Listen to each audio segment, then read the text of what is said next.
Oh, it's a nice Thanksgiving day, sunny and warm. So it's a perfect day to start putting these dragon fruit covers, I call it, to cover my dragon fruits for the winter. Because winter time is going to be very cold and it's going to rain. In fact, it just rained a couple days ago, and you can tell because I left that open. Look at all my alfalfa pellets. They all kind of, once swelled up, and then becomes like alfalfa. See, there you go. So alfalfa is very, it looks bulky and all, but it's actually very little material. It's all filled with air. So once this all breaks down, like little grass, kind of tiny little grass particles. I mean, you can see how tiny they are. They're tiny. They're so tiny you don't even notice them in the soil. So this is what I use for the winter. I let it break down on its own, so it gets into the soil, and then when the season starts, I'm going to use chicken manure on top of this. Yep. But for now, today I'm just going to focus on covering my plants. So I'm starting this early, before my Thanksgiving party starts, and there's a reason for that. I put 2 examples out, so later on when my nephews are here, right, I'm gonna see if they'll offer to help me out to do the rest, because it is a big chore to cover them all. See, so this is the cover that I use.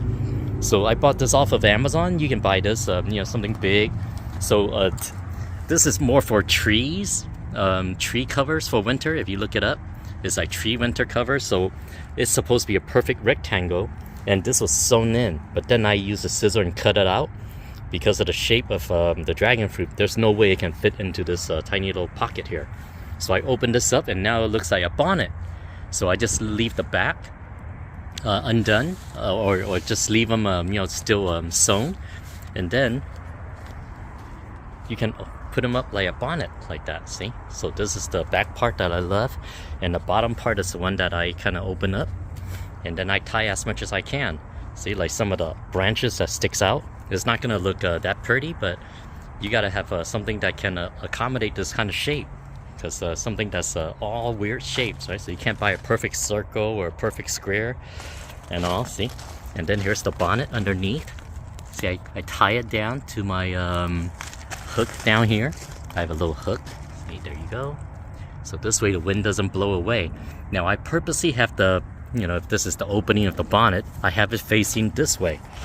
And because I've been to this dance before, this is my 2nd year doing this, I purposely have the opening of the bonnet on the left side, because I know during the winter season, there's gonna come a day where it's real windy, and the wind always comes toward this way. So this way there's no opening, right? If you have an opening here, it'll be like a parachute. All the wind goes into the back, and then next thing you know, I come out here and say, hey, where y'all going? Everybody's gonna say, oh yeah, we're off to see the wizard. No, you're not. See, because it's the wind is not gonna come. So there's very little wind that comes from the left to the right in my area. So you kind of have to know where you are. You have to pay attention. The wind, when it comes, it's gonna come from the right to the left. So I don't want to have any opening on this side. See, this is my 2nd time around. All right, I'm gonna continue doing this for a little bit, and then I'll wait for the party to come, and then we'll see if my nephews will help me out. Well, it's the day after Thanksgiving, the 29th. As you can see, not all the plants are covered yet. Yeah, because none of the nephews had time yesterday to come out here and help me put the cover on. So I put on a couple more this morning. But then my son had to stop me and said, oh yeah, we're gonna need to have a friend's Thanksgiving, or whatever, Friendsgiving with his friends. So I had to help him clean our grill. See, here it is. So I just, clean it all up right now. So there you go. So he's gonna do some barbecuing and then take it to his party. Oh yeah, I even have my detergent right here. But yeah, it's pretty tough putting these covers on by yourself. So just to let you see the texture of the cloth. So these are basically these scrub, disposable scrubs that the labs or whatever use that material. it does prevent water from getting through it. So the main reason why I use these is for winter, because once it gets really cold at night, water condensates on the branches themselves, and then it stays wet throughout the day when it's cold. And being so wet and cold like that, it kind of breaks down the what do you call it, the branches, the inside, not the outside, because the outside layer is very smooth, so it won't break, but it's the fleshy part inside that gets too cold and then turn yellow and it's starting to rot and all that. See, so that's the main reason why I use this, to prevent my plants from getting wet. And also I don't want more water to get inside this planter here over the winter, because it doesn't drain fast enough or dry fast enough, and the roots will rot. So I'm just covering it all up. So now it looks just like a big umbrella. Now the problem with putting these guys on by yourself is that, see all these little spikes sticking out? Yeah, just picture yourself trying to, dress your friends up, right? Your little porcupine friends up for a party. Yeah, all 8 of them. That is a lot of porcupines you need to dress up. Yep, it is a tough job. So I'm gonna finish the rest. Alright, it's all done. Here's my planter number 6. Yep, so this is a big wide shape, and that's the one thing I like about this cloth or winter cover for trees. See the shape? It can go so wide. It can adjust to the shape I need. And then here's a little bit narrower one. This is planter number 7. That's my Robles Red right here. And then here's another one. See, you notice I have all the openings facing toward me, because that's so the wind doesn't blow through that way. There's going to be a little bit of wind blowing on this side, but majority of the strong wind comes from the back side, and that's why I did it like so. So here's my last planter here. This is planter number 9.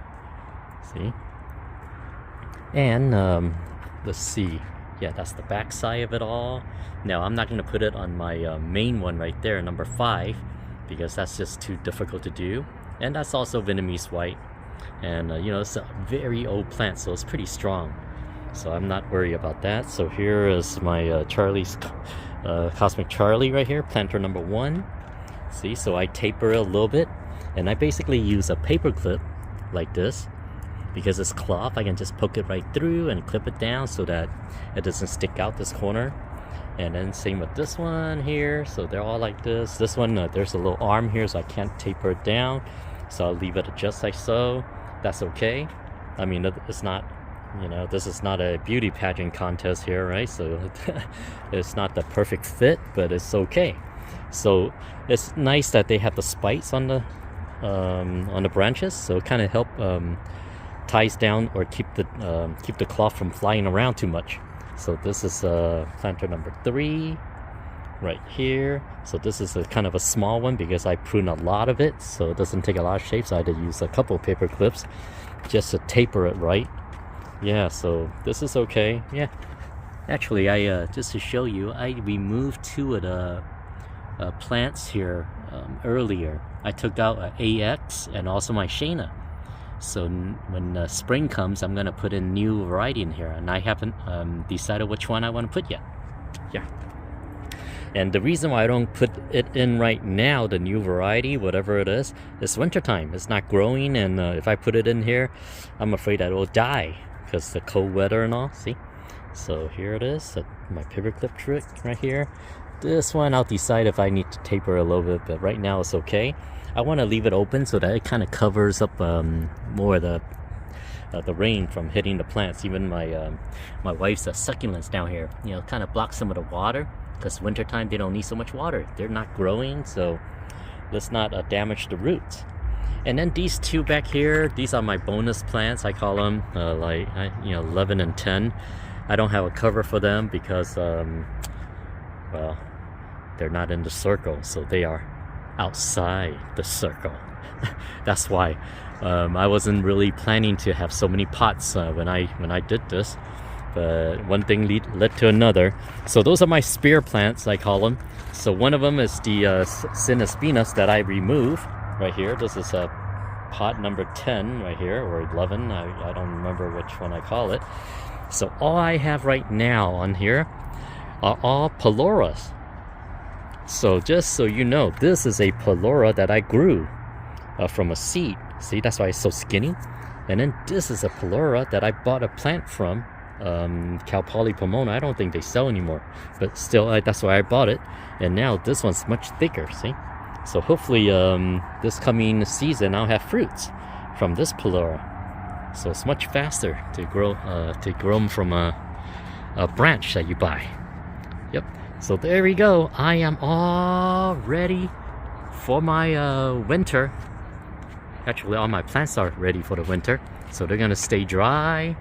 And I mean, it won't help them from the cold unless I put a little heater in there, which I am not gonna do. I know some people suggested that, hey, you could put some lights in there and warm it up.